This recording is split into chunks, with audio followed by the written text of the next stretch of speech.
Bonjour à tous et à toutes. Un jour, Rav Israël Salanter, Zichar Tzadik Livracha, il était dans un train. À l'époque, les trains, c'était des trains qui n'allaient pas aussi vite que ce qu'on connaît de nos jours. Et il avait des heures devant lui pour aller d'un endroit à un autre. Il a pris un sefer, il a commencé à étudier. Voilà qu'à côté de lui s'assoit un juif une personne qui avait l'air juive, et qui commence à prendre son casse-croûte, commence à manger. Rav Israël Salanter commence à vu quelqu'un, il lui a dit Baruch Haba, bienvenue, bonjour. Il lui a demandé de ses nouvelles. Et après il lui demande, dis-moi, qu'est-ce que tu fais dans la vie? Alors cet homme il a commencé à expliquer, moi dans la vie, j'achète du bois, je vends du bois, c'était un marchand de bois. Rav Israël Salanter lui a dit, dans la vie, sur terre, je m'inquiète pas. Je vois que tu t'occupes très bien. Mais qu'est-ce que tu fais pour la vraie vie? Pour le monde futur? Pour l'éternité? Alors, cet homme-là, qui était, oui aussi, il faisait des mitzvot, il a dit, je fais ici et là des mitzvot, de temps en temps, ici un peu, ici et là, de temps en temps des mitzvot.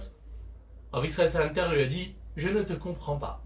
Si déjà ici, pour vivre sur terre heureux, pendant 70 ans, 80 ans, un siècle, tu sens le besoin de travailler tous les jours, 7, 8, 9, 10 heures par jour, pour travailler, pour être heureux ici. Tu crois que pour l'éternité, pour des milliards d'années, c'est pas encore l'éternité, ça continue encore plus. Pour l'éternité, tu crois que ici et là, ça va te suffire? Cet homme-là, il a parlé pendant quelques minutes avec Rav Israël Salanter. Il a tout arrêté. Il a gardé juste le minimum ce qu'il avait besoin. Et il s'est investi de toutes ses forces pour étudier la Torah et pour transmettre la Torah, pour faire les mitzvot. C'est devenu le sabbat de Novardok, un des élèves de Rav Israël Salanter qui a ouvert plus d'une trentaine de yeshivot et qu'il a diffusé, lui, avec ses élèves, les élèves de ses élèves, ils ont diffusé la Torah dans tout le Ham Israël. On voit ici la force de quelqu'un qui a un cœur pour écouter. Un cœur pour écouter. Des fois, on entend ce message. Ah oui, d'accord. Lui, il a entendu un message, il a pris au sérieux et il a avancé.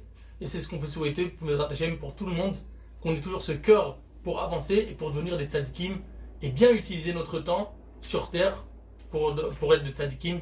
Be'atzlaha et à bientôt.